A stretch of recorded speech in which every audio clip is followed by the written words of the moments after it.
It's a clip show. I'm not going to watch an 18-minute documentary on the Dragonfly.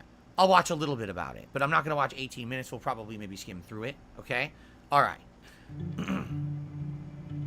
Wow, a dragonfly looks a lot different than I remember. Hunting from the air is one of the most complex feats of evolution there is.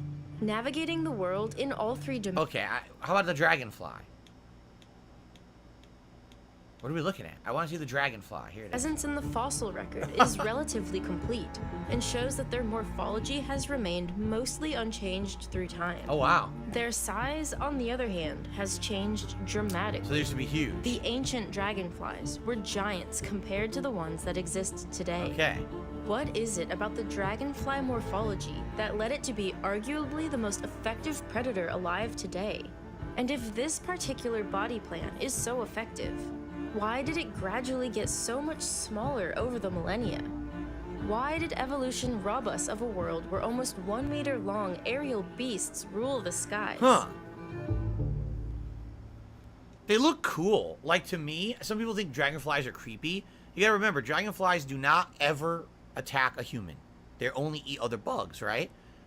Looks cool to me. I like them when they're around. I like having dragonflies around. Sometimes we get them in our backyard in the early summertime and they're buzzing around. They're really cool to watch. They have that ability where they can just, on a dime, just zoop, stop and hover in place. And then they can start moving around again. It's so unique how maneuverable they are. I love, and they glisten in the sun and everything. And they're beautiful different colorings and stuff. They're really neat. I mean, you might say, well, they're ugly. I don't know. I think I like unique looking creatures. So, I think I like dragonflies. Yeah, they're going to show you how they fly. They fly like Odonata crazy means maneuverability. ones in Greek. And these fearsome predators' namesake comes from their prominent chewing mouthparts with sharp teeth found on the underside of their head. Odonates are also characterized for having a freely movable head, very short antennae, large and highly developed compound eyes, 3 simple eyes, and 2 pairs of long Oh, they have simple eyes and compound eyes? They have 2 different kinds of eyeballs. Whoa. The only difference between extinct and existing dragonflies is their size. That's it. Some Paleozoic species were known to have wingspans exceeding 70 centimeters, whereas the largest existing species barely exceed a wingspan of 16 centimeters. Wow, 5 times smaller, Males and females essentially. can easily be spotted perching and flying around aquatic habitats, as these dragonfly things are cool. eggs must be laid in water. They generally feed on midges and other small flying insects that inhabit the area, and hunt and eat them in mid-flight. Look at that, they catch them. And despite being considered relatively primitive insects, dragonflies. Imagine you're going to like Wendy's, okay, or okay, McDonald's. A lot of people don't have Wendy's. You're going to McDonald's, all right? So you're at McDonald's and you're running by. You're just running. You're running by the store, and they throw you a cheeseburger, and as you're running, you run and you catch it, and then you just keep running down the street. That's how the dragonfly eats. Possess some of the most unique and spectacular flight adaptations of any animal. Look how cool its allowing them both arms to reach are. fast aerial speeds and be incredibly agile. They can hold on to like anything One because of the way its adaptation arms they are possess designed. is something few other insects do: direct flight muscles. Most winged insects have what are known as indirect flight muscles, which attach to the walls of the thorax, making the thorax deform as they expand and contract. The deformation of the thorax transmits its resonance to the wings, making them vibrate and initiate the flapping motion. Whilst indirect flight muscles have their own advantages, dragonflies instead have individual muscles that attach directly to the base of each of their 4 wings. Wow. Being able to tug on each wing individually enables them to move and direct each of their 4 wings independently in all 3 axes. So could this be, I mean, let's be honest, they just said that the dragonfly is basically the most successful bug predator, right? Maybe that's why. Maybe because it evolved the direct flight muscle and it can maneuver way better than everyone else out there that's the competition, and therefore that would make sense, wouldn't it? Meaning they can control their horizontal, vertical, they can and move any torsional direction. motion, At any granting time they them can go precision all and over the agility place. that is unparalleled by most insects with indirect flight muscles. Right. Thanks to this independent control, dragonflies are one of the few insects that can propel themselves in all 6 directions. up, down, left, right, forwards, and even backwards. Another remarkable way that dragonfly flight differs from other insects is their ability to flap their fore and hind wings in different phases. That is so cool. And can vary that phase depending on the maneuvers they wish to perform. One flight technique is known as counterstroking, where they flap their fore and hind wings 180 degrees out of phase with each other. This allows them to hover or engage in very slow forwards flight and can generate large amounts of lift. For fast forward flight, they're able to switch to phased stroking. And the thing is, they can just do this on the fly. It's all instinct, right? These things are fascinating. And I love it. I love this kind of stuff. I wish, maybe I'll have to look into this channel, Real Science. Looks like a great channel, right? Probably learn a lot on there. Is there anything else? Like, we learned the flight. Anything cool before we move on? Vision? Well, oh God, that's how they see? Their perch. Oh, Each that's confusing. Ommatidia also has 4 to 5 opsins, light-sensitive proteins that absorb different colors of light in the spectrum and allow dragonflies to perceive color from orange to ultraviolet, which is useful for hunting during the day They can't and see for all colors, but detecting they can and see a good courting amount of females colors. using visual signals. With 30,000 Ommatidia spanning a full 360 degrees, Look how cool their eyes look. dragonflies do not have the same visual acuity as a human or a bird, Of course but not. are much more sensitive to movement than we are. A common prey target in the distance will rarely span more than 1 degree across their field of vision before they decide to pursue it, which equates to movement across 2 to 3 Ommatidia at most, meaning their brain is capable of detecting and processing movement incredibly quickly. So they basically have insanely good coordination. They can respond to something incredibly fast when they see it. Wow. It's fascinating. Hunting. Do we really want to see him eat the bugs? I mean, we could. He suck the juices right out, right? All right. All right, I think that was good. Let's continue. Great suggestion. That was, I love that. That video was great. Sadly, this is a clip show. I don't want to watch this for like 20 minutes. But I love that. I would love more fascinating videos like this. Doesn't have to be from this channel, but that was interesting to me. I love dragonflies. I think they're beautiful creatures. All right. This video is sponsored by Skillshare. What is this? The Sam O'Nella Academy? Timothy Dexter, the dumbest rag to riches story? Hey kids, now we all know that fate is a fickle thing. Some of us may try to defy its will, but there's enough small businesses with Pizza Hut roofs out there to tell you that such a thing Yeah, because they all used to be Pizza Hut and then they got rebranded. That's funny.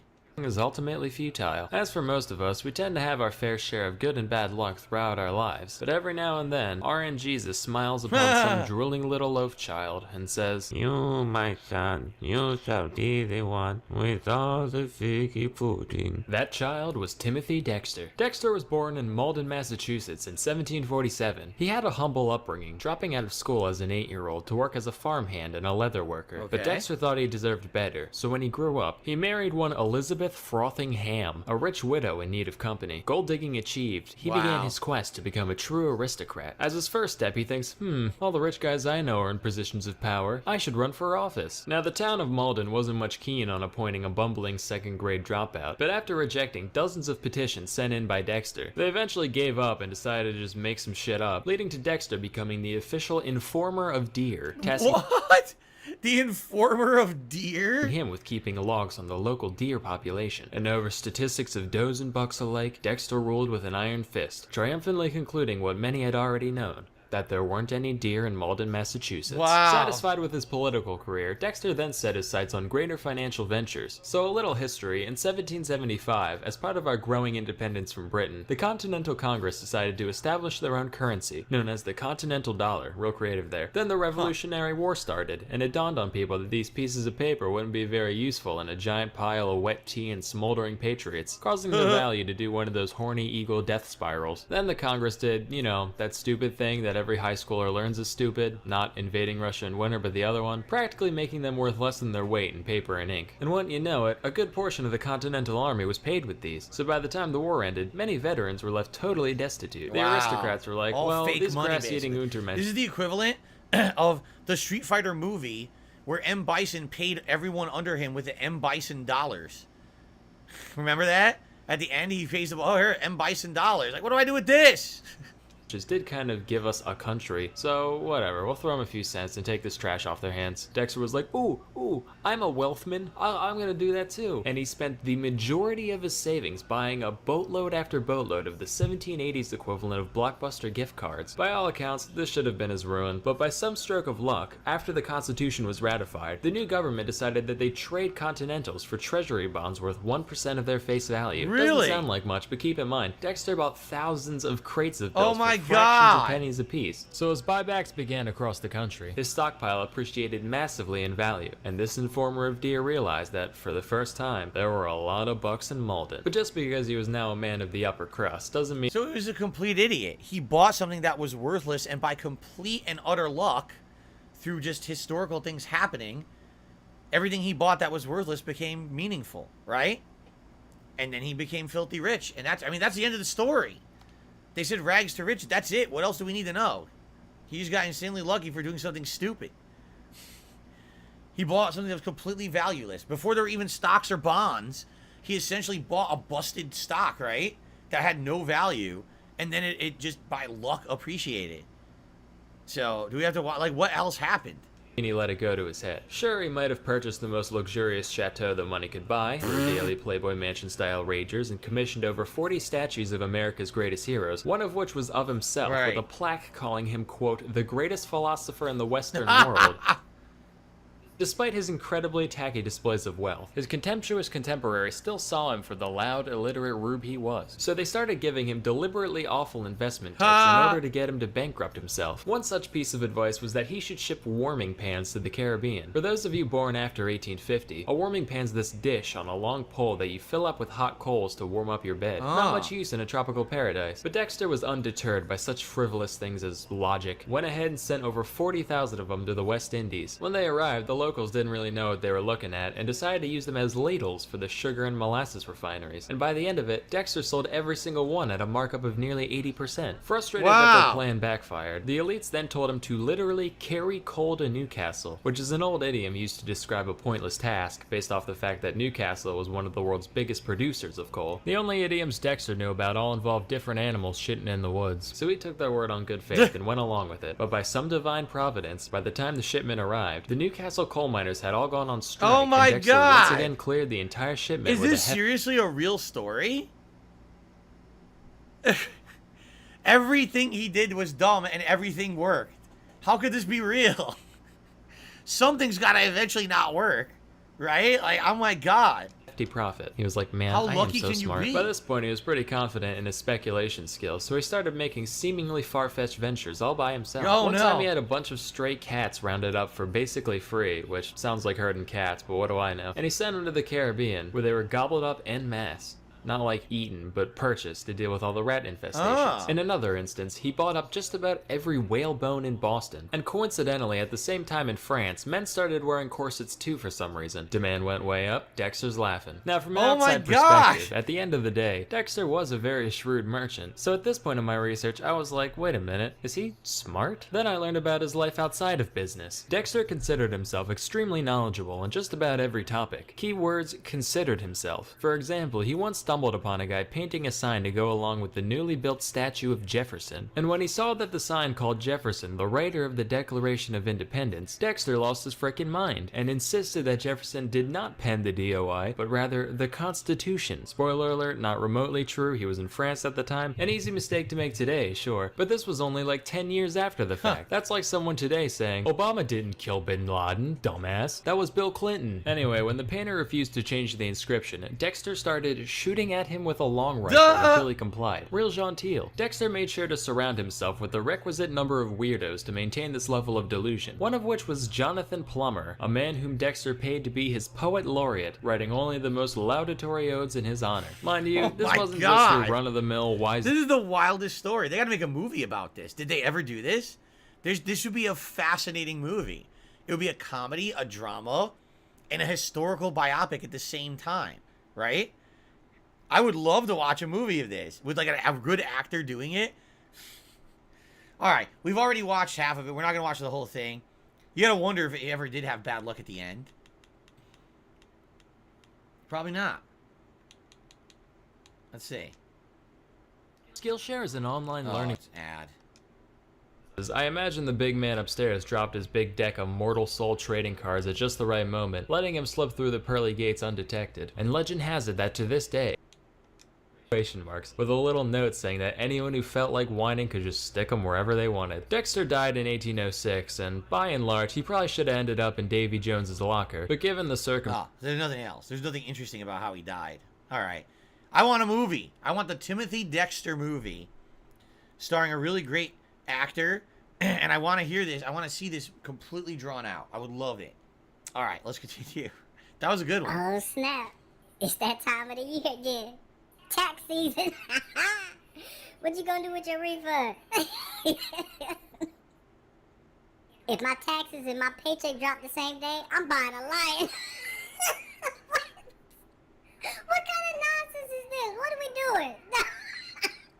Please be sensible with your refund. Having no kids is all fun and games until tax season. You get your little 900 return while the turbo thought with 3 kids over there buying a helicopter. Not a helicopter though. You know, I was watching an episode of You where Measles came up. All right, the short clip. I was going to say, how do we get away with this? It's only an hour. It's only a minute. A minute should not get blocked or claimed. So let's see. Here we go. Wait. When did I mention measles? I don't know. It was on You. What was on me? What are you talking about? Right? Is Raymond even hearing what I'm saying? I never had the measles. Was on You. We never did a. What? We never did a measles and vaccine episode. Is this a joke? I know. I don't even know what you're talking about. It was on You. It was on You. I've never had. Raymond, I've never had measles. What are you talking about? This is stupid. It was an episode of a show, Laura. What's it called? You. Oh, get it? I get it now. The name of the show is You. So he keeps saying it was on You, and she's like, what do you mean me? I didn't do it. Oh my, it's like the who's on fucking first joke from 5 zillion years ago. I get it. It's called You. I've never done a show on measles. I No! just completely give up. We gotta get It's out a of this. show I give up. called You on Netflix. There's a show called Luring on Netflix. No, you idiot! What are you Never talking mind. about? Moving on to Adele. I can't explain this to you. The pop singer had an Oprah-produced special on CBS last night. It drew about 9 million. Yo, she couldn't get it. She's a host of a news show, and she can't understand what he's saying. Oh my God. Fucking, this is who we have in charge of television shows. What is this? Joaquin Phoenix accepts award? Is this when he accepted the award for Joker? I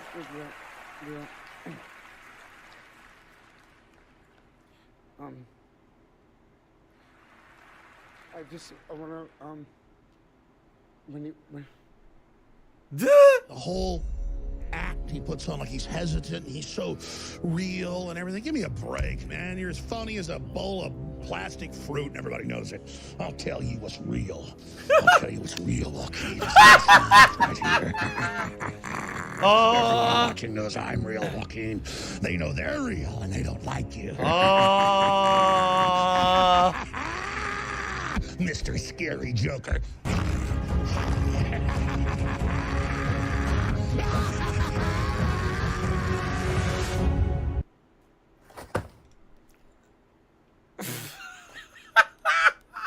What is going on?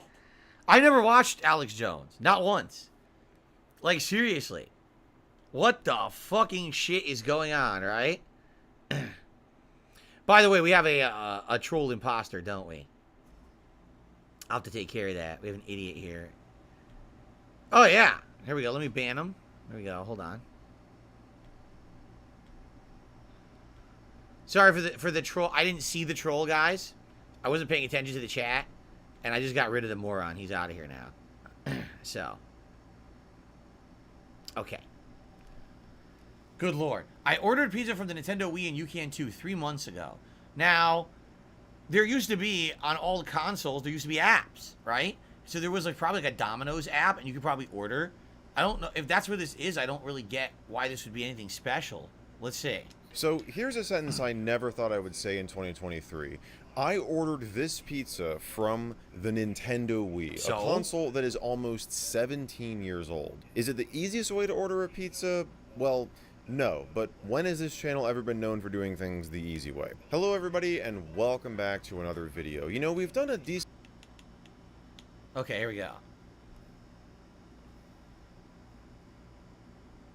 Logo and name of the channel come from. In English it translates to delivery channel, and it was pretty simple to use. You would select what type of food you wanted to order, or use this roulette button to have the channel decide for you, and then just pick the restaurant you wanted to order from and the menu items you wanted to get. After you ordered, you'd receive a confirmation, which is also sent to the Wii message That's pretty board. wild. And none of your payment info was processed through this channel. You had to pay your delivery driver when your food arrived. So if you were planning on paying with Wii points, well, you're out of luck. The Demae channel and its lesser-known Wii U counterpart functioned until March of 2017, when Nintendo took the service offline. But that doesn't mean it's gone forever, because thanks to the work of the developers behind Wii Link 24, a Wii revival project, this channel, along with some of the other Japan-exclusive ones, can be used once again. And you don't even need to have a Japanese Wii. And although it's not as easy as just typing a delivery address into an app on your phone, it really isn't all that difficult. So here's how you do it. First, you need to have the Homebrew channel installed on your Wii. If you haven't done that, head on over to this link and follow. Okay, let's skip. I don't care about the tutorial of how to do it. I really don't. You know, I'm never going to do this, but I'm curious to see how it works. Okay, here we go. The category on the next screen. Click it and it will display a listing of Domino's locations closest to your Only address. Domino's is available. Amount of time it will take for delivery. Select the one you want, click See Menu, and just like that, you're browsing the entire Domino's menu on your Wii. So just go through and pick whatever you're in the mood for. I went with a medium build-your-own pizza with pepperoni and mushrooms. You'll have to choose your sauce as well, and if you want the correct option, don't pick the first one or else you'll end up with honey barbecue. Oh, and it's worth noting that the price will show up in Japanese yen, but it's really in whatever your local currency is.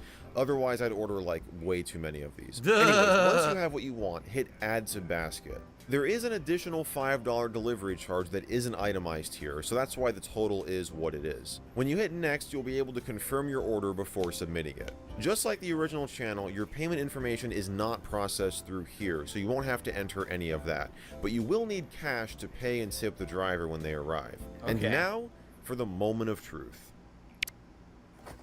Showed up. We got it, people. I mean, well, you already knew that, but it's still nuts to me that this actually worked. And if you're wondering, the food channel does keep a record of your deliveries, and it will even pop a letter on your Wii message board, just like it did back in 2009. It just sucks you can only get Domino's. Like, it would be cool if it had, like, a network of food you can get. Like, it looked like, originally you could, right? Like, in Japan, it showed all those different kinds of foods that you could get. So, I mean, it's a unique idea that when the Wii was hot in Japan, that you could just order any kind of food you wanted off of this app, right? And then you could actually never leave your house. Just always constantly have food while you play your Wii games, you know. But the thing is, you got to do your Wii Fit, right? Your Wii Board, your Wii Fit. Since you're burning the calories, then you could eat the pizza while you're playing your Wii, and you never have to leave. You just keep shoving hot dogs down, you know, all the burgers, salads, eat some salads, everything, pasta, just keep eating. I mean, back in the Wii time, we got to remember there was no Uber Eats, there was no DoorDash, right? There was none of that at all. So you had to order through like a third-party service. And I remember there was one back in the day. What was it called? Grubhub? Yeah. It was called Grubhub. And so what that one would do is it would show you all the food. Some places you still had to pick up, but some would tell you if someone would deliver for an extra charge, but usually it was through the restaurant. So I guess that's probably what this was, right? It was probably businesses that had deliveries would list all their businesses on this Nintendo app. But sucks that it only works with Domino's now. That's interesting. Yeah, Grubhub today is very similar to like Uber Eats or DoorDash, where it's kind of the same premise of someone will deliver your food, right? Okay. All right. Guys, thanks for watching. Part 3 of DSP versus the Internet. Good variety of stuff right now. I'm enjoying. Thank you to all the members who submitted videos for this week. And I'll see you all in Part 4. Peace out.